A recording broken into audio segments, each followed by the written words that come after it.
Et bienvenue dans le podcast du CM. Dans ce podcast, j'invite d'autres community managers de tout niveau pour échanger sur des sujets et questions que eux-mêmes me proposent. C'est-à-dire que c'est eux qui arrivent avec leurs sujets, leurs questions. Et dans cette vidéo, on échange sur ces sujets, on donne nos avis, nos points de vue. Et l'objectif de ce podcast, c'est que toi, de ces échanges, tu tires des conseils, des idées que tu puisses implémenter par la suite dans ton activité. D'ailleurs, si ça t'intéresse de passer dans le podcast, n'hésite pas à me contacter par email ou sur Instagram. C'est ouvert à tous, à tout niveau. Et donc maintenant, sans plus tarder, je te laisse à nos échanges. Il y a des timecodes dans la timeline pour arriver au sujet qui t'intéresse. Bonne écoute et bon visionnage.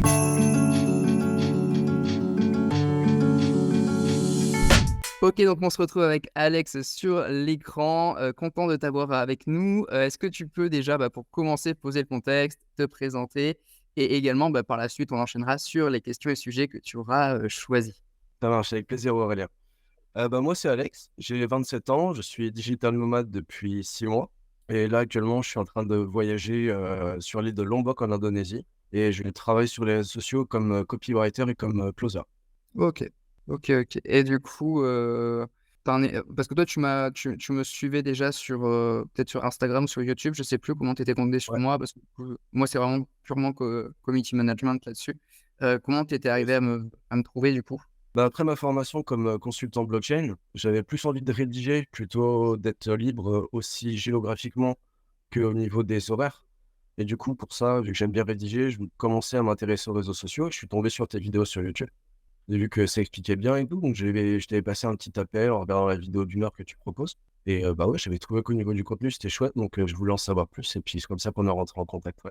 Yes, donc toi, ouais, tu t'intéresses globalement à tout ce qu'on peut faire sur le web, quoi, pour être digital nomade derrière, tout ça. T'es pas CM spécialement, mais tu as d'autres choses aussi à côté. Vraiment, ouais. Moi, Ok, c'est vraiment le writing qui m'intéresse, ouais. totalement. Du coup, ouais, je te laisse choisir le premier sujet que tu veux qu'on aborde. J'imagine que tu en as plusieurs, tu m'avais montré en amont. Donc, je te laisse un peu guider tout l'échange. Parce que c'est vraiment la personne qui est invitée qui choisit les sujets et les choses autour desquelles on va échanger. Ok, ça roule.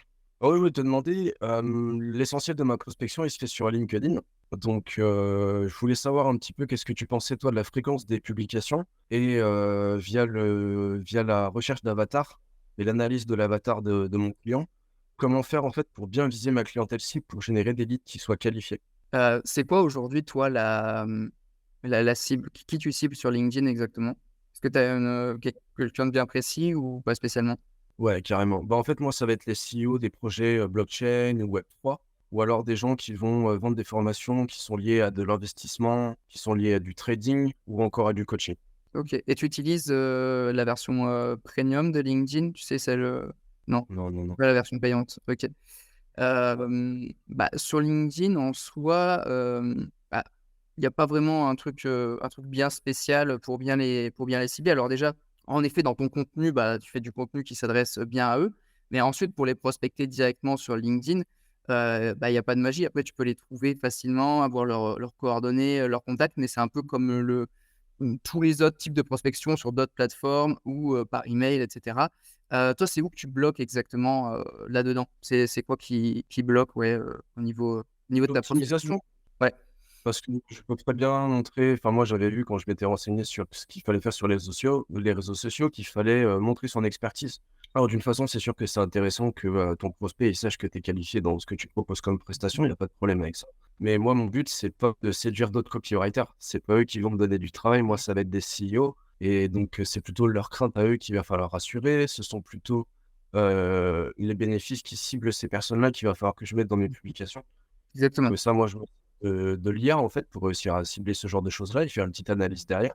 Mais voilà, en termes de fréquence et en termes de type, de structure, on va dire, de publication, là, je t'avoue que vu que je débute, c'est pas clair, quoi. Mmh. En termes de fréquence, en fait, aujourd'hui, quelle fréquence déjà, au minimum, tu peux arriver à donner, tu vois? Parce que des publications en soi, si tu peux arriver à en fait, ça dépend vraiment de pas mal de choses parce que, tu vois, si tu pars sur des types de publications, alors là, sur LinkedIn, en plus, c'est de l'écrit. Aujourd'hui, il y a les IA, ça peut aller assez vite, mais tu vois, typiquement, sur des créations plus, tu prends une chaîne YouTube, par exemple, tu vois? Tu as des chaînes YouTube qui vont publier une fois par mois et d'autres une fois par jour. Et dans les 2 cas, tu peux avoir des chaînes YouTube qui marchent très, très bien. Mais la différence, c'est que celui qui va publier une fois par mois, généralement, c'est parce que la masse de travail que demandent ces vidéos va lui prendre un mois. Moi, il y a une chaîne que j'aime beaucoup qui s'appelle Marketing Mania, je ne sais pas si tu connais, de Non. Stan Leloup. Je vous invite à aller voir, c'est vraiment une super chaîne sur le marketing et le mec fait des vidéos tellement travaillées qu'il en sort, 1 par mois grand max. Mais des fois, c'est même une tous les 2 mois, tout ça, parce que le boulot qui est demandé, tu peux pas sortir une vidéo par semaine, toutes les 2 semaines, tu vois?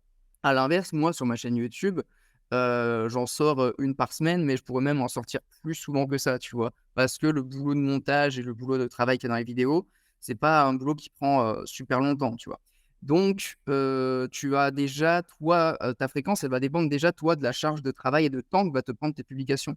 Si tu es capable d'en faire une par jour, bah, tu peux en sortir une par jour, tu vois? Tant que ta fréquence dégrade pas ta qualité, bah, tu peux en sortir autant que tu veux. Moi, j'ai vu des gars, alors je sais plus comment il s'appelait ce gars, en plus, il avait pas mal de succès sur LinkedIn. J'avais échangé avec lui et le mec, il sortait plusieurs publications par jour, tu vois? Et ça marchait super bien aussi. Donc, ça dépend toi de sur quel type de stratégie tu pars, mais avec les IA en plus, tu peux arriver à en sortir beaucoup. Donc, pour moi, la fréquence, tant qu'elle ne vient pas dégrader la qualité et que tu arrives à sortir des choses qui ont du sens, tu peux en faire quand même, assez, voilà, en bon nombre, quoi, tu vois? Tu es pas obligé d'en faire, genre une par semaine ou de temps en temps, mais si tu peux en faire une par jour, tu en fais une par jour, quoi. Moi, je vois la chose comme ça, en tout cas. Ça marche. Ouais, mais j'avais peur de flouder, tu vois? Si j'en mets une par jour, bah, déjà, je vais manquer de pertinence dans mes posts parce que j'ai quand même envie de donner de la valeur, aux gens qui vont me lire et d'un autre côté, bah, l'essentiel de ma prospection, soit elle se fait dans un marché qui est plutôt fermé, qui va se passer sur des Discord, Mmh. des choses comme ça. Donc, j'ai comment dire? J'ai d'autres endroits où je vais, devoir faire de la prospection et donc je peux pas me consacrer plus de, disons, une fois tous les 2 ou 3 jours à une publication sur LinkedIn. Mais à partir du Voilà. moment où c'est régulier, je pense que ça peut être suffisant. Je sais pas ce que tu en penses? Ah totalement, totalement. Moi, quand je te dis une par jour, c'est comme on dit, sans que ça dégrade la pertinence et la qualité du post, tu vois? Si là, tu me dis qu'une par jour, ça serait plus pertinent du tout parce que ça te demande du travail derrière, bah, tu vas le faire, tu vas prendre la meilleure fréquence pour toi, le meilleur Mmh. rapport fréquence-qualité, en fait, tu vois? Le nombre alors et ça s'applique pour tout, en fait, hein. Souvent, il y en a, tu vois, il y a souvent ce truc qui dit, par les gens qui demandent, bah, combien de publications faire par semaine? Mais en fait, faut trouver le meilleur rapport entre la fréquence et la qualité, de tes publications. C'est aussi simple que ça, tu vois? Si une personne veut faire vraiment un truc super qualitatif, ça lui prend un mois, bah, elle pourra pas sortir des vidéos ou des publications, bah, plus d'1 fois par mois, tu vois? C'est pas possible. Mais par contre, quand elle sort un truc, c'est une masterclass, c'est incroyable et c'est super bien et tu peux développer, des réseaux sociaux, une chaîne YouTube ou peu importe, en publiant une fois par mois. Si ce que tu publies, c'est un truc incroyable, ça sera visible, quoi, tu vois? Donc, en fait, il faut juste trouver ce bon rapport-là, quoi et évidemment, derrière, c'est aussi faut que tu vois ça comme une vitrine, tu vois? C'est-à-dire que, si aussi tes prospects, tu peux les trouver sur Discord, tout ça, bah, c'est pas grave parce qu'il y en a que tu vas pouvoir trouver aussi sur LinkedIn. Quand ils vont tomber sur ton profil, bah, ou que toi, tu les prospectes et qu'ils regardent ton profil, bah, ils vont voir qu'il y a de l'expertise, tu vois? Donc, et en plus de ça, ce que tu écris là, tu peux le réutiliser sur Discord, sur les autres plateformes, pour partager de la valeur, des choses, tout ça. Donc au final, ce que tu écris, ça vaut pour LinkedIn, mais tu peux le réutiliser pour tes autres plateformes, de toute façon, tu vois? L'idée, c'est, de faire un travail une fois et que tu peux réutiliser, de partout, quoi, en fait. OK, super. Bah, j'espère, ouais, ça répond bien à ta question. Ouais, parfaitement, ouais. C'est tout ce qu'il me faut et alors, je voulais te demander, donc là, moi, je suis freelance, donc on arrive à un moment où on a un prospect au téléphone et il faut réussir à le qualifier. Moi, en fait, j'étais en train de me demander parce que je me suis renseigné globalement sur le travail de copywriting, mais forcément, il y a des domaines dans lesquels je suis meilleur que d'autres, des choses que j'apprécie plus faire et dans ma démarche à moi, si jamais je suis pas spécialisé dans quelque chose, je préfère le déléguer à un contact que j'ai et qui, lui, va être capable de délivrer un super travail pour mon prospect, tu vois? Donc moi, ma question, c'était: est-ce que ça vaut le coup de réaliser une prestation si jamais c'est pas ma spécialité, mais que je suis quand même capable de le faire? Tu un exemple là, par exemple, de ce qui te serait arrivé? Par exemple, tu as quelqu'un qui vient pour du copywriting, mais il te demande autre chose, c'est ça, tu veux dire? Pas exactement quelque chose dans le copywriting. Par exemple, moi, je vais faire des landing pages, donc des OK. pages sur lesquelles tu atterris quand tu vas sur un website. Mmh. Je vais faire des séquences mail et des choses comme ça. Mais par exemple, des tunnels de vente, bah, moi, vu que je me suis spécialisé dans le Web3, je sais comment ça fonctionne. Je suis totalement capable de le faire. Mais déjà, de 1, j'ai pas d'expérience à ce niveau-là. Et de 2, bah, c'est pas exactement ce que je propose moi. Alors un tunnel de vente pour une formation ou un coaching, il y a pas de souci, je peux en faire un. Mais je connais des gens qui seraient capables de faire beaucoup mieux, en fait.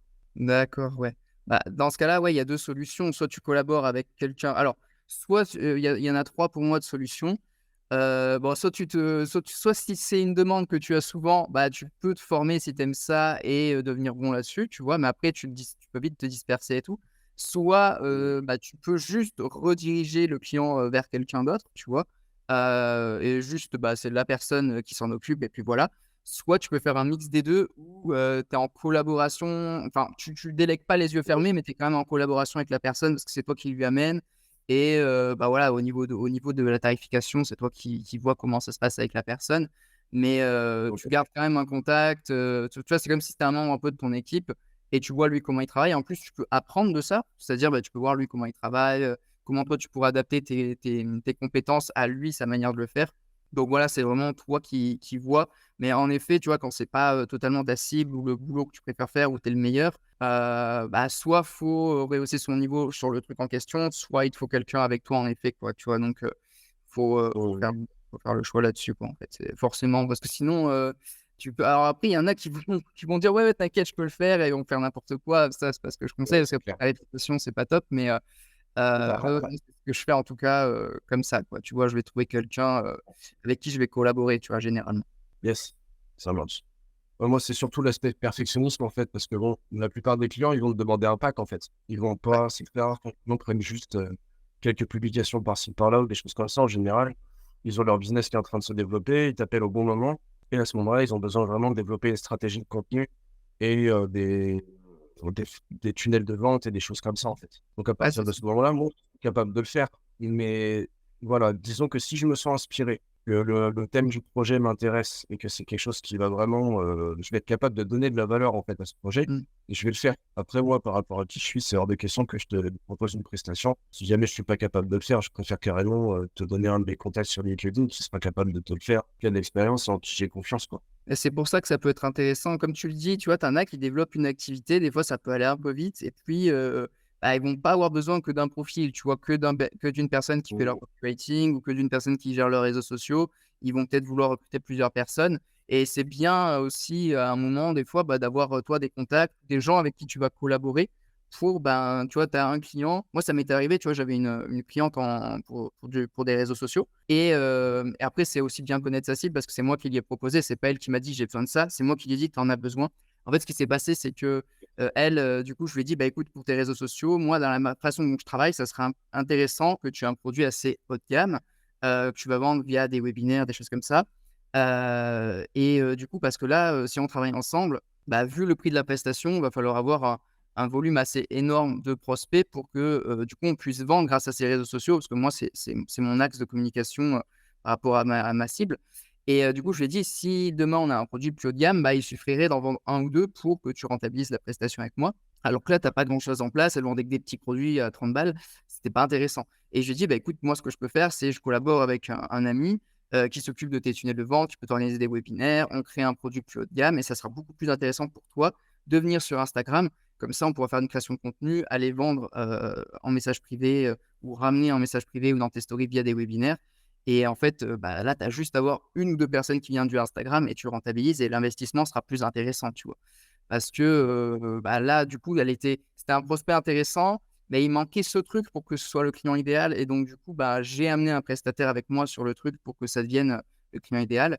C'est pour ça aussi qu'il y en a qui se lancent directement en mode, 360, tu vois? Où ils vont créer une équipe autour d'eux, ils vont aller prospecter des clients et ils vont proposer quelque chose de vraiment, où ils accompagnent le client sur tout l'écosystème. Ce qui est très intéressant parce qu'au final, tu peux tout gérer, tu vois? Alors que des fois, tu rentres sur des clients, il manque des choses.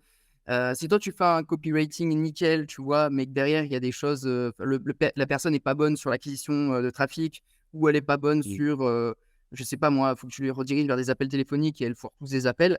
En fait, si toi tu gères qu'une partie et que le reste n'est pas optimisé, bah, ça vient foirer ce que toi tu fais, tu vois? Donc, des fois, c'est vrai qu'il y a ce Absolument. truc-là, il y a ce truc-là à réfléchir, qui est pas toujours évident. Donc, mais tu peux pas tout faire toi tout seul, donc tu es obligé d'avoir d'autres personnes avec toi. Tu vois, tu peux pas gérer un écosystème, business en ligne, tout seul, de toute façon. C'est trop le bordel. C'est pas Ouais, c'est possible. clair. Et pour ce que tu disais sur le closing, tes appels, ils se qualifient même, avant d'avoir lieu, tu vois? C'est-à-dire avant d'avoir lieu, parce que souvent, tu sais, il y en a, ils viennent te voir et ils te disent: «Ah ouais, mais le client, il avait pas de budget. Ah ouais, mais il m'a dit que ça l'intéressait, mais c'était pas sa priorité, il verrait plus tard». Mais ça, en fait, c'est des trucs que tu dois savoir avant l'appel, tu vois? Est-ce que, la Mmh. personne, va avoir le budget pour, déjà acheter ce que j'ai, pour pas se prendre un: «Ah ben, j'ai pas le budget, j'aimerais bien». Ou alors est-ce que la personne, c'est sa priorité, elle veut passer à l'action maintenant, parce que c'est urgent pour elle? Parce que si tu arrives à la fin de l'appel et qu'elle te dit: «Ah ouais, mais je verrai plus tard» ou «C'est pas priorité pour le moment», bah, généralement ces gens-là, ils reviennent pas, ou pas toujours, quoi. Donc, en fait, ça, c'est des trucs avant l'appel, tu vois, dans tes formulaires, Calendly ou en message avec la personne, moi, que je vais voir, tu vois? Parce que ça m'évite de passer 1 heure au téléphone et d'arriver à la fin: «Ah ouais, mais j'ai pas l'argent». «Ah ouais, mais je verrai plus tard» ou «Je réfléchis» ou machin. Bah, tout ça, c'est des trucs que je vais, désamorcer à l'avance, tu vois? Soit dans l'appel, en effet, tu peux repré-qualifier dans l'appel, avant de présenter l'offre, tout ça. Soit, même avant l'appel dans ton formulaire, Calendly ou en message avec la personne, en fait. Histoire d'arriver, au téléphone avec une personne qui est déjà, chaude et qui va être beaucoup plus facile à closer, tu vois? Les bons closers, en fait, les mecs qui sont vraiment chauds, bah, en fait, ils se mettent dans les conditions pour être des bons closers parce qu'ils ont toujours des super prospects aussi, tu vois? Et en fait, tu C'est peux vrai. prendre le meilleur closer et tu lui mets un prospect froid qui a pas un niveau de conscience très haut, et qui a pas de budget, bah, il va pas le closer, tu vois? Même si c'est le meilleur closer de la Ah, il y a pas planète. que ça.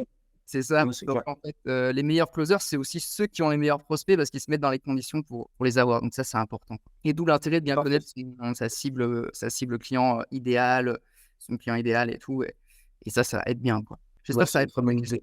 Des ta question prospects. aussi. Ah bah, ouais, ouais, ouais. Ouais, C'est super, hein. Qualifier un prospect avant l'appel, c'est sûr que ça va éviter, certaines à situations fond. désagréables et des pertes de temps, quoi.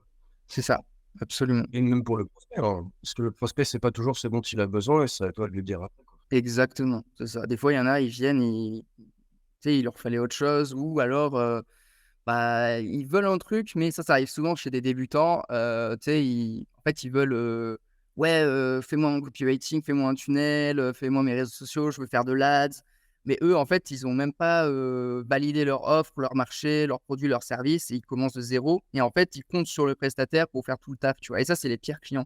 C'est vraiment les Ah ouais. clients, en fait, ils comptent sur toi pour faire tout le travail et en fait, c'est toi qui vas développer leur entreprise, tu vois? C'est vraiment, eux, ils ont rien validé, c'est super bancal et ils te font travailler sur une base qui est pas stable et pas bancale et qui est bancale et donc et souvent les débutants prestataires de services, que ce soit des CM ou autres, ils tombent beaucoup sur des débutants entrepreneurs et c'est là où ça foire complètement parce que, du coup, c'est vraiment pas des clients intéressants avec qui travailler. En plus, souvent, c'est des clients chiants, très sollicitants, c'est vraiment pas le client idéal, quoi, tu vois? Mais malheureusement, c'est ceux qui sont le plus nombreux donc ils arrivent souvent, mais tu peux pas travailler avec des clients comme ça non plus, quoi. Donc du coup, ouais, quelle est ton approche avec ces clients? Tu vas pas les prendre ou tu vas leur proposer une partie de prestat que tu peux faire? Moi, si je devais travailler avec eux, en tout cas, je proposerais plutôt du conseil parce que ces personnes-là, elles ont pas c'est pas d'un prestataire et elles ont besoin parce que de toute façon, elles pourront pas l'assumer. C'est-à-dire que ces personnes-là, généralement, tu vas leur même une prestation à 100 ou 200 € par mois, ça va être cher pour elles. Donc elles vont s'attendre à monts et merveilles pour 200 balles par mois et elles vont même pas être contentes, elles vont vouloir arrêter, tu vois? Souvent, c'est ça, ces clients-là, tu vois?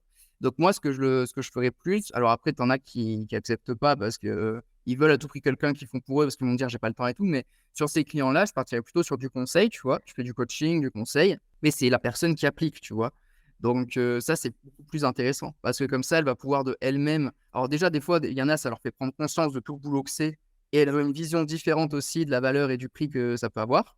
Parce que quand tu as des personnes qui te sortent des trucs genre, 500 balles par mois pour de la presta, c'est cher. C'est qu'en fait, elles sont complètement dans leur monde et elles ont pas conscience de ce que c'est vraiment derrière la prestation que tu vas amener et l'offre que tu vas faire. Que pour beaucoup, tu vas faire du CM, c'est foutre juste 3 posts Canva que tu as fait en 5 minutes et puis voilà, tu vois? Donc déjà eux, ça leur prend ils prennent conscience du travail que c'est, du temps de ce que ça implique et aussi ils comprennent mieux une fois qu'ils le délèguent. C'est-à-dire que toi, quand tu as déjà fait toi-même, si demain toi, par exemple, tu dois, déléguer quelque chose à un copywriter, bah, vu que tu as des compétences en copywriting, tu vas mieux savoir si le mec fait bien le travail, ce que vous pouvez adapter. Tu vas pouvoir plus venir, être, d'un œil extérieur, vraiment avoir un bon avis sur toute ton équipe. Si tu délègues à des gens et que tu ne connais rien à ce qu'ils font, bah, en fait, tu vas pas savoir si tu es un bon closer, si tu es un bon copywriter, si, le créateur de contenu ou le CM que tu as pris, il est bon. En fait, c'est bien d'avoir déjà des bases et c'est pour ça que le client, avant d'avoir une équipe, bah, c'est bien qu'il connaisse un peu tout ce qu'il peut y avoir, tu vois? Genre, il l'a déjà fait lui-même, il sait ce que c'est, comment créer du contenu, comment, développer ses réseaux sociaux, la stratégie, tout ça. Gérer une communauté, une fois qu'il le déléguera beaucoup plus efficacement, il aura déjà développé ses réseaux sociaux, peut-être fait de l'argent avec et il aura déjà développé son business et quand il déléguera, ça sera encore plus puissant et intéressant, tu vois? Après, il y en a, même ça, ils le comprendront pas. Après, tu vois, on peut pas sauver tout le monde. Donc, faut pas penser que tout le monde peut être ton client, en fait. Tu vois, il y a une grosse partie des personnes, tu peux pas trop les aider, tu vois. Donc, de par leur état d'esprit ou comment elles accueillent la chose, c'est compliqué, tu vois? Et beaucoup d'entrepreneurs débutants, c'est comme ça. Donc, après, c'est là aussi, encore une fois, ben, dans le tas, il y aura des gens, bah, tu vas pas les prendre en appel, tu vas pas prendre de temps avec, quoi, tu vois? Rien que dans les échanges avec eux, tu vois que ça va pas trop le faire. OK. Donc aussi dans la qualification du client, enfin du prospect, avant d'en faire un client, savoir quelles sont ses compétences et son expérience sur ce Ouais, que toi tu vas donner comme travail en fait. La moi prestation j'aime que tu bien vas j'aime livrer. bien j'aime bien savoir ça, alors après c'est pas grave s'il a zéro compétence, tu vois? Mais, s'il a zéro compétence et qu'en plus, son business il est pas à un niveau avancé, ben, tu vas forcément partir sur du conseil et le faire monter en compétence là-dessus, tu vois? Et même quand il a du budget, c'est important qu'il comprenne quand même ce que tu fais, tu vois? Moi j'aime bien avoir toujours à côté de la prestation de service, le conseiller et lui expliquer pourquoi je fais ci, pourquoi je fais ça. Ça lui permet lui, de mieux comprendre aussi, parce que c'est important quand tu as un business de quand même comprendre un minimum, tout ce qui se passe, sur les différents piliers, quoi. C'est important, quoi.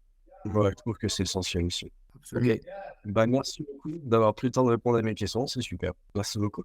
Je t'en prie, tu avais pas d'autres, choses que tu voulais qu'on voit du coup? Ah bah non, c'est parfait, on a tout couvert. OK, super.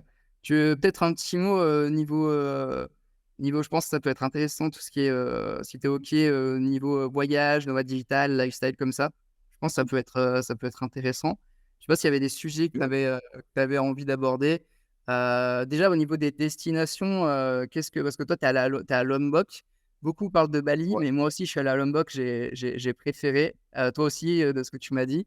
Donc, toi Ouais, niveau carrément. destination, sur les derniers mois, tu as fait quoi en termes de destination déjà, tu peux nous redire un peu? Ce que tu conseillerais, enfin tes destinations, ce que tu conseilles, pourquoi? Je pense que ça peut être intéressant parce qu'il y en a beaucoup qui se lancent, dans le CM et qui veulent le faire pour voyager et c'est toujours un aspect qui intéresse, tu vois? Nomade digital, voyager et tout, donc je pense que ça peut être sympa de parler un peu de ça.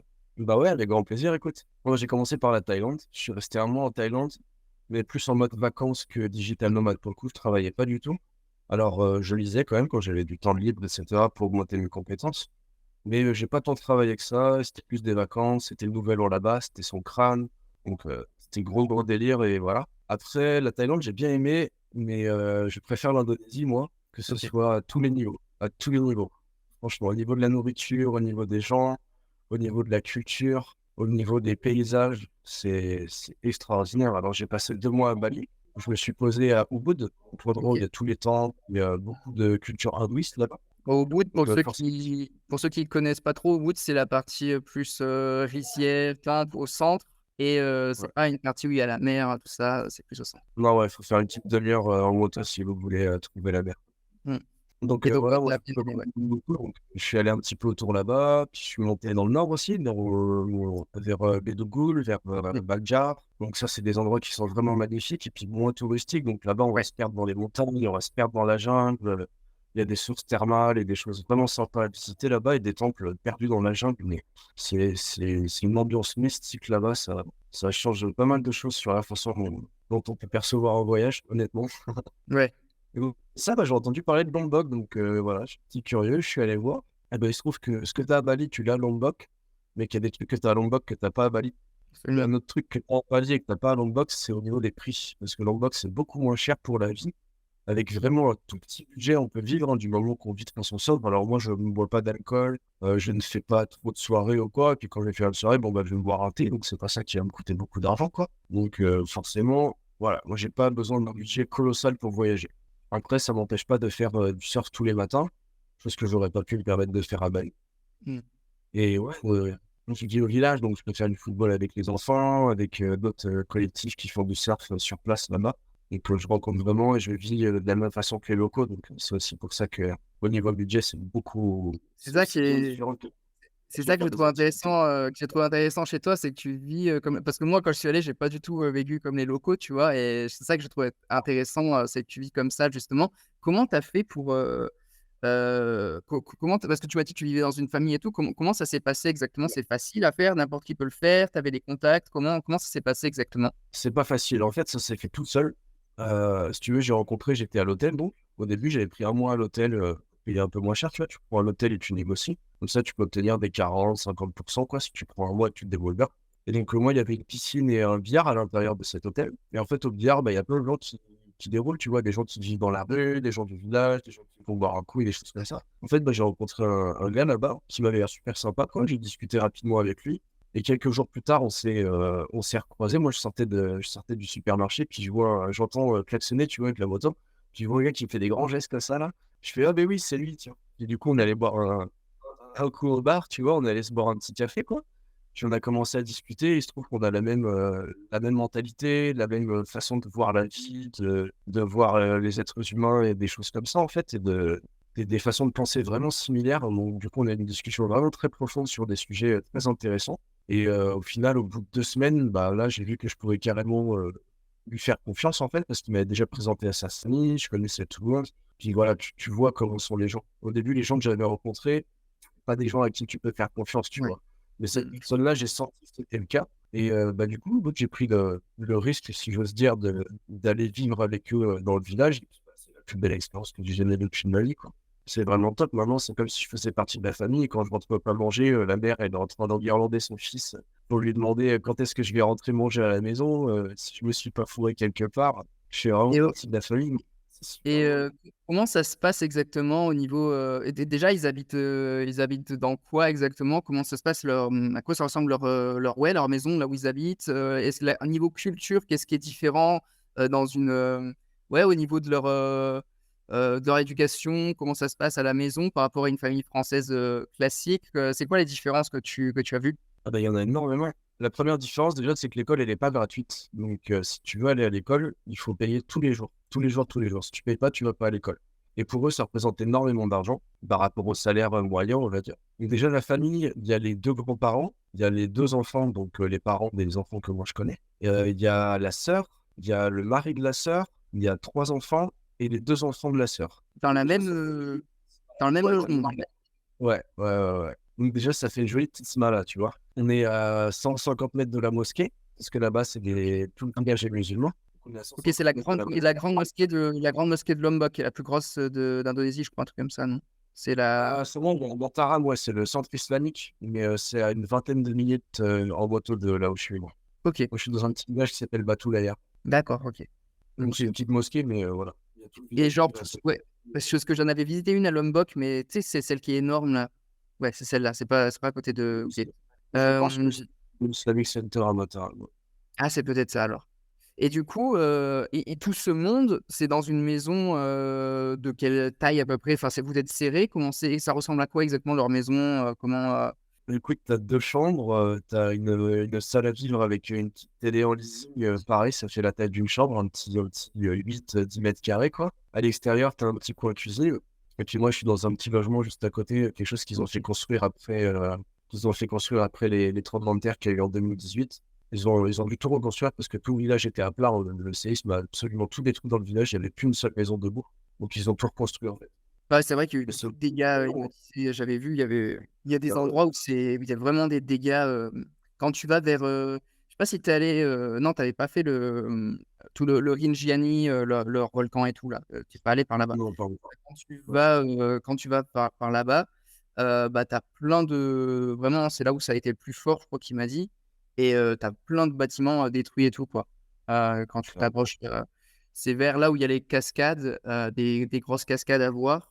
Et il y a le mont Rinjani aussi que j'avais fait, et du coup, là-bas, ouais, le ouragan, il avait fait, pas mal de dégâts, quoi. Donc, c'est vrai que Bah, ceux qui vont visiter cette zone-là, ça s'appelle Sembalun.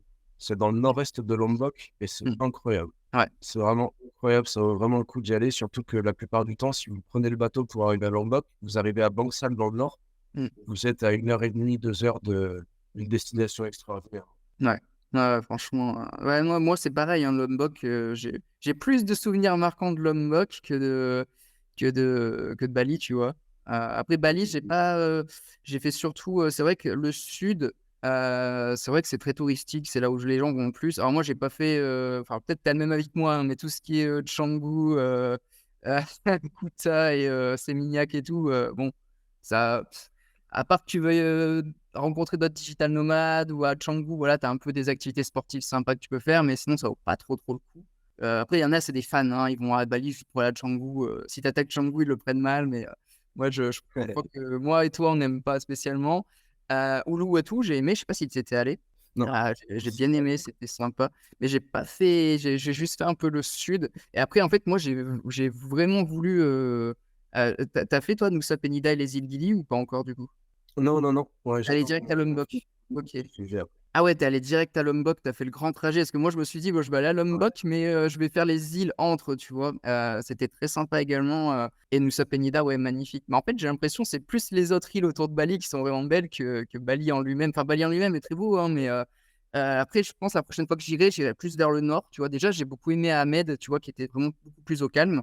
Et je pense que j'irai plus au nord parce que je pense que c'est il y a beaucoup moins de monde et je pense qu'il y a des trucs qu'on voit peu, mais qui valent beaucoup plus le coup qu'au sud, quoi. Peut-être tu confirmeras, mais je pense que c'est Dans quand le même. nord de Bali, c'est incroyable. Ouais, ouais, Le je nord de pense. Bali, c'est incroyable. Mm. Donc, ouais, Par contre, oui, d'accord, beaucoup moi, de monde au sud.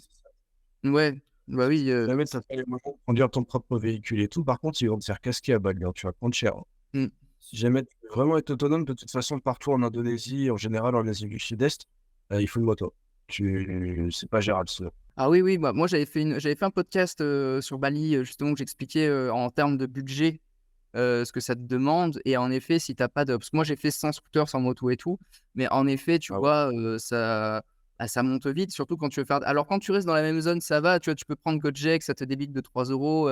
Voilà, tu sais, quand j'étais à Ouais, Ubud, tu veux faire les trucs un peu aux alentours. Mais par contre, quand tu veux faire aller taper 100 km pour changer de destination, ou même à Lombok, j'ai fait toute l'île avec le même chauffeur, tu vois, ça fait un budget, tu vois, forcément. Alors, par rapport à la France, c'est rien. Mais dans tes vacances et tout, ça fait quand même un budget, quoi. Donc, faut réfléchir à ça aussi, tu vois, dans le budget de déplacement, ça à prendre en compte, en effet, quoi, tu vois. Après, qu'un scooter, je sais pas à quel point, généralement, en scooter, c'est quoi les distances max que tu vas faire?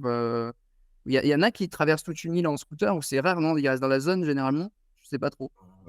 tu veux dire en Gojek? Non, non, en scooter, genre quand tu loues ton scooter ou ta moto à Bali, il y en a qui font des longs trajets où généralement ils restent dans la même zone, j'ai l'impression, ceux qui louent un scooter ou quelque chose. Moi, ça ne m'a pas empêché de faire 3 heures de route dans les montagnes, mais Ok, après, ok. c'est sûr que la plupart du temps, je m'en servais pour aller faire mes courses ou pour aller faire des petits Ouais. trucs à côté autour de Ubud, quoi. Mais ouais, Ouais. moi, j'utilise pour les. Et Et comme ça, tu vois, ouais, je peux rester toujours, quoi. Moi, c'est ça ouais, que j'aime bien parce que quand tu fais des tours qui sont programmés dans des bus avec des touristes et tout, c'est que bah, tu trouves un endroit qui est super joli. Et t'es en mode, ah, c'est cool, tu prends quelques photos, il faut partir. Si ah ouais, jamais ça t'as j'aime. envie de. Ah non, c'est super relou. Si jamais tu as envie vraiment de profiter de Ah, l'ambiance et tout, bah, vas-y, t'es en moto et tout, tu te poses, tu vas te trouver un petit homestay ou même, moi, ça m'est déjà arrivé, on est resté bloqué dans le nord. Je voyageais avec une Chilienne à ce moment-là et on s'est retrouvé dans le nord de nuit, on s'est un peu fait avoir par la pluie et par le vent et tout. On est resté bloqué et même au niveau des restaurants, il n'y avait rien. Tu vois, il y avait zéro moyen de manger. On a juste demandé, moi je suis allé voir dans la rue, j'ai demandé gentiment à l'Indonésien comment ça allait et tout, s'il y avait moyen de trouver un resto. Au final, bon, on a été invités à manger et puis on a pu dormir chez eux, tu vois. Ah, ouais, c'est trop bien, c'est incroyable. Dans le nord de Bali, c'est vraiment super cool, quoi. Hmm. Donc, il y a Ouais, toujours moyen de se débrouiller. c'est vrai que t'es beaucoup plus libre quand tu loues ton scooter, tout ça, parce que les. Alors après, ça dépend, tu peux avoir des. Ça dépend comment tu sympathises aussi avec les chauffeurs et les accords que tu as avec eux, parce que tu peux avoir des. Moi, tu vois, Lombok, par exemple, alors à Bali, j'en ai eu certains comme ça, mais surtout à Lombok, où j'avais toujours le même. Bah, en fait, des fois, on partait toute la journée et lui, il m'attendait, tu vois, qu'on était sur un endroit, bah, c'était pas en mode. Enfin, même des fois, moi, j'étais prêt pour partir et lui, il prenait le temps, tu vois, donc j'étais pas Yes. pressé. Mais en effet, si tu prends un bus en mode c'est prévu, t'es avec d'autres touristes et tout, là, par contre, c'est infernal parce que bah, t'as le temps de rien, tu vois. Donc, soit prendre un truc, un scooter et c'est toi qui choisis, soit t'es avec quelqu'un qui te. Bah, t'es tout seul avec quelqu'un, il te laisse le temps et c'est ton chauffeur un peu guide. Par contre, oui, ça monte vite parce que le gars, il restait la journée avec moi, tout ça, quoi. Donc, et on faisait pas mal de routes et tout. Mais franchement, ouais, j'ai adoré l'expérience. En tout cas, c'était c'était vraiment cool, quoi. C'était vraiment bien. Puis t'as des, voilà, tout ce qui est, puis même les montagnes et tout à Bali, c'est cool. Je sais pas si t'en as fait un peu des randos. T'as fait laquelle, toi, du coup, peut-être Batur, tout ça à Bali? En rando, non, j'ai pas fait ma tour, mais Ah, t'as pas fait. moi, je me suis surtout perdu à des endroits où je connais même pas les noms. Mais c'est les meilleurs, ceux-là. Ceux-là, c'est les Ouais, ouais, meilleurs carrément. parce qu'il y a plein d'endroits. Moi, ce que j'aimerais bien la prochaine fois, c'est trouver quelqu'un, tu vois, qui me dit, tu sais, qui m'emmène, mais dans les endroits hors touristes que personne connaît. Parce que moi, j'ai fait une première expérience Bali Lombok d'endroits forcément touristiques, qui étaient très bien, hein, mais tu te dis, ok, ça, c'est les trucs mis en avant pour les touristes, mais il y a des petits coins personne connaît qui doivent être formidables, tu vois, et ça doit être encore mieux l'expérience. Et la prochaine fois, je me suis dit, tiens, j'aimerais bien faire plus un voyage dans cette manière-là, parce que, ok, tu as des coins qui sont sympas, et je conseille d'y aller en tôt le matin. Parce que tu sais, tu as le truc sur Instagram, là, Instagram versus réalité, là. Mais ça, en fait, ils abusent parce que, je veux dire, évidemment, si tu prends Kelingking Beach, tu sais, c'est la fameuse plage à Nusa Penida, là, qui est magnifique, là, qu'on voit de partout, là. Bah, il y en a, ils disent, ouais, c'est pas ce que vous croyez, regardez, il y a plein de monde. Mais ils y vont en pleine journée à 15h, c'est sûr qu'il y a plein de monde. Moi, j'y suis allé à 6h, 7h du matin, entre les deux, tu vois, et j'étais seul, tu vois. Je suis descendu de la plage, j'étais seul, il y avait personne. Donc, c'était comme sur Instagram quand il y a personne, quoi, tu vois. Mais si je venais l'après-midi, évidemment qu'il y avait plein de monde. Donc, c'est important quand, sur des endroits touristiques, bah, d'y aller tôt, tu vois, quand il y a personne, sinon c'est infernal. Mais par contre, je suis sûr qu'il y a des endroits, même en pleine journée, où il n'y a pas grand monde, quoi, tu vois. Je pense, Ah ouais, mais il y a des endroits, c'est inaccessible. Je sais pas si tu aimes bien escalader un petit peu, faire des randonnées un petit peu plus abruptes. Mais il y a des endroits où tu croises personne, hein. Il y a des endroits où tu croises personne. Si jamais tu en viens à Lombok, n'hésite pas à prendre contact avec moi. Et le gars avec qui je reste, il était guide avant. OK. Et c'est pareil, il a de la famille à Sembalun, il a de la famille dans l'est de Lombok et tout. Et il peut t'emmener dans des endroits mais complètement perdus où tu croises encore un touriste, c'est pas possible. Parce que les gens, bah après, voilà, moi je conseille pas à n'importe qui de le faire non plus. Parce qu'il faut quand même garder en mémoire que ça peut être dangereux parfois. Et surtout, il faut un guide pour le faire. Parce que sinon, Ouais. vous risquez votre vie, hein. Si vous pétez la jambe dans la jungle, bah, vous êtes mort, hein. Ah ouais, absolument. Il y a pas d'hélico qui va venir vous chercher. Ça va pas bien se passer, quoi.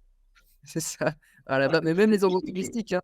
Quand j'ai fait le Rinjani, je me suis dit: «Bah, de toute façon», parce que je commençais à vraiment avoir des douleurs aux jambes et tout, c'était, Ouais, tu c'est marches, tu as dangereux. l'impression que ça s'arrête jamais. Je sais pas si tu as prévu de le faire, mais faut être accroché, quoi, et putain, je me suis dit: «Mais de toute façon, là, si je me casse une jambe ou quoi, je faut que je descende parce que je pense pas qu'ils viennent te chercher ou quoi», tu vois? Donc c'était quand même assez exigeant, mais oui, en effet, hein, tu vois, en plus, dans des endroits où il y aurait personne et tout, ouais, faut savoir où tu mets les pieds et être bien accompagné, quoi, parce que sinon, ça peut être dangereux.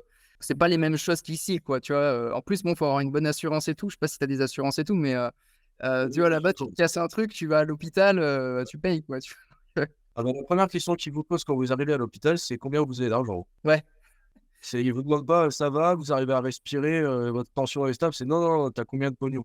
donc ouais, Parce faut qu'ils se faire rendent gaffe. compte de ça, donc c'est impératif que vous ayez une assurance, hein, vraiment, que ce soit avec votre carte bancaire, même si moi je recommande pas, hein, c'est pas les meilleurs. Et après, voilà, si vous venez sans assurance, vous vous exposez quand même à des risques, Ouais.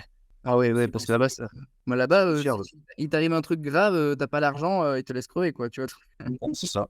Ah non, mais vraiment, on rigole pas, hein, c'est vrai, hein. Ouais. Ah ouais, ouais. Parce que, comment ça se passe? Même si tu as une assurance, faut que tu payes toi avec ton argent et c'est l'assurance qui te rembourse après. Donc même si tu as une Ça dépend. assurance non, ça dépend, ouais. Non, ouais, ça dépend. Alors, ça doit dépendre des assurances aussi, mais bon, tu vois, il y a beaucoup de cas de figure différents. Si tu perds connaissance, si tu perds pas connaissance, il y a des choses comme ça. Mais disons que là, j'ai un accident, par exemple, bah, en arrivant déjà, si je peux le joindre, le but, c'est de joindre l'assurance le plus vite possible pour leur demander, parce que c'est quand même eux qui vont te dire dans quel hôpital, ils ont des partenaires, s'ils ont des sponsors qui peuvent t'aider pour les transports, pour que tu aies la meilleure prise en charge possible. En fait, c'est eux qui vont t'indiquer la démarche à suivre. Mmh. Donc, prendre le plus rapidement possible rendez-vous avec ton assurance. Mais ouais, je t'avoue que si jamais tu perds connaissance, que tu as un accident et qu'ils t'emmènent à l'hôpital et tout, bah, j'espère que ton assurance, elle va être conciliante et bien, parce que si t'as pas s'ils sont pas en relation avec ces gens-là, qui peuvent pas effectuer des paiements et des choses comme ça, et bah, c'est toi qui vas avancer l'argent.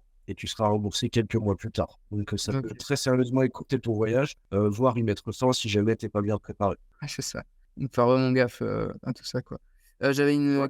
dernière question, sur Noah Digital. Toi, comment tu organises tes journées, quand tu dois travailler et être en vacances, quoi, tu vois? Enfin, quand tu voyages et que tu travailles en même temps, tu sais, tu as ce truc où, en même temps, tu es dans un super pays, tu as pas envie de passer tes journées à bosser, mais en même temps, bah, faut bosser pour faire rentrer l'argent. Comment tu gères les 2 toi? Moi, je sais que, tu vois, par exemple, à Bali, Lombok, tu vois, quand tu es en Indonésie, je sais qu'il y a 6 heures de décalage, donc je savais que, en gros, quand c'était 16 heures là-bas, c'était 10 heures en France. Donc je faisais en sorte d'avoir mes journées, moi, on va dire, avant 16h, bah, je faisais tout ce que j'avais à faire et tout et après 16h, bah, si j'avais des rendez-vous et tout, je les mettais toujours après 16h de là-bas et ça faisait que je travaillais à peu près de 16h à 20h, mais on va dire un peu productif, tu vois? Parce que moi, j'aime pas faire des longues journées, mais j'aime faire des petites heures, mais vraiment productives, tu vois? Parce que j'arrive pas, moi, à travailler sur trop de temps. Ah, Ouais, donc je sais pas toi comment t'organises, si tu faisais peut-être un peu pareil ou? Bah, en fait, moi, je forme avec j'ai trouvé une routine qui fonctionne très bien avec moi. Le matin, je vais me réveiller, je vais manger. Après, je vais aller surfer, en général 2-3 heures. Après ça, je vais rentrer au village, je vais remanger de nouveau. Je vais faire une petite sieste pour que mon corps y récupère. En général, c'est une petite demi-heure, 1 heure, ça dépend.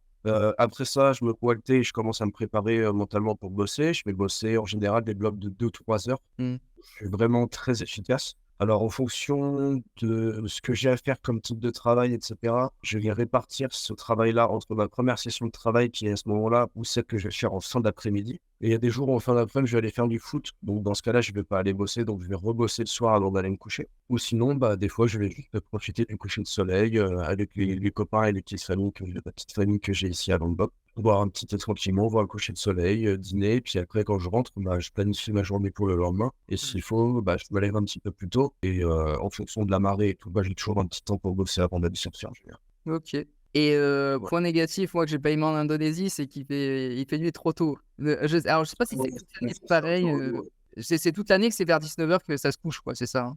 Ça, à 19h, t'es gentil, hein, c'est plutôt 6h, hein. Ouais, c'est entre six ouais, Ah ouais, hein. ça commence à 18h, mais je veux dire qu'il fait vraiment noir, c'est plus 19h, quoi. Entre 18h, 18h30, c'est encore un peu tu vois encore et 19h, il fait vraiment noir et ça fait chier parce que le soir, bah, tu te mets, moi j'aimais bien, moi j'avais pris une habitude, c'était de prendre, bah, des hôtels où tu pouvais manger face à la mer, tu vois? À la fin, j'adorais ça, c'était ma nouvelle passion, tu vois? Tu peux manger ou alors tu as des restaurants où tu es face à la mer, tu vois? Mais c'était trop chiant parce qu'à chaque fois, tu étais dans le noir, quoi. Tu vois, tu te mettais dehors à 19h30, 20h, tu étais dans le noir. Ça, c'était dommage, tu vois? Parce que la même expérience où il fait un peu jour encore, ça aurait été mieux.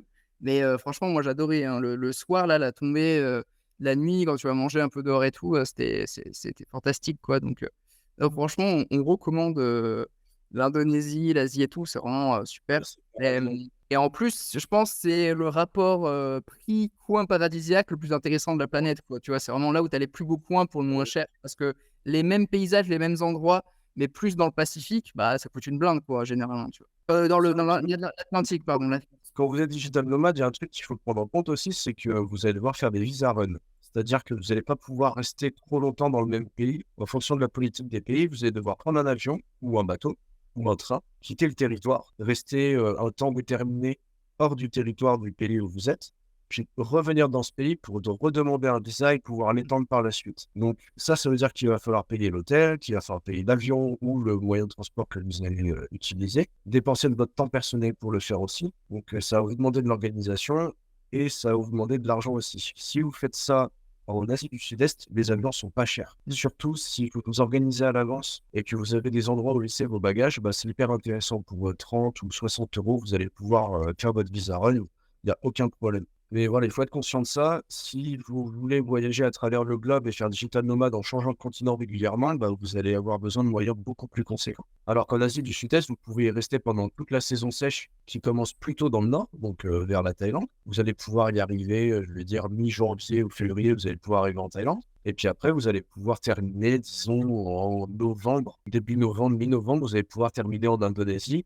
Et la saison des pluies va arriver, donc vous pouvez rester quasiment à l'année en Asie du Sud-Est, avec une qualité de vie paradisiaque, honnêtement. Moi, je recommande vraiment. Ah ouais, ouais, pareil, c'est incroyable. C'est Ouais. incroyable, vraiment top. Et ben, écoute, je pense qu'on a fait un peu le tour de tout ça. J'espère que ça a bien plu, je sais pas si tu avais quelque chose à ajouter, mais je pense qu'on a bien parlé de tous les sujets, bien avancé, donc je pense que ça plaira à mal. Bah, j'espère aussi. Moi, je vous souhaite bonne chance, de la réussite dans vos projets. Lâchez rien, battez-vous, continuez de vous instruire, continuez d'augmenter vos compétences. Et ouais, bah, je pense que si vous regardez cette vidéo, déjà, c'est un bon pas vers plus de liberté. Et je vous souhaite de l'atteindre, la liberté et la paix un jour. Écoute, j'ai rien à ajouter, On va souhaiter bonne continuation à tout le monde et merci Alex d'avoir été là en tout cas. Merci à toi, Aurélien, c'est un plaisir. J'espère que ce podcast t'aura plu. Comme je te l'ai dit au début, toi aussi tu peux y participer. Tu as juste à me proposer les sujets et questions autour desquels tu veux qu'on échange. Je t'inviterai ensuite à venir parler avec moi en visioconférence comme on l'a fait. Et puis laisser la magie de nos échanges faire le reste. Et si tu découvres ma chaîne YouTube via ce podcast, tu peux aller voir mes playlists et autres vidéos sur le métier de community manager. Ici tu as tout ce qu'il faut pour lancer une activité de freelance à succès. Donc moi je te laisse là, je te dis à très vite dans les prochaines vidéos. D'ici là, déchire tout. Ciao.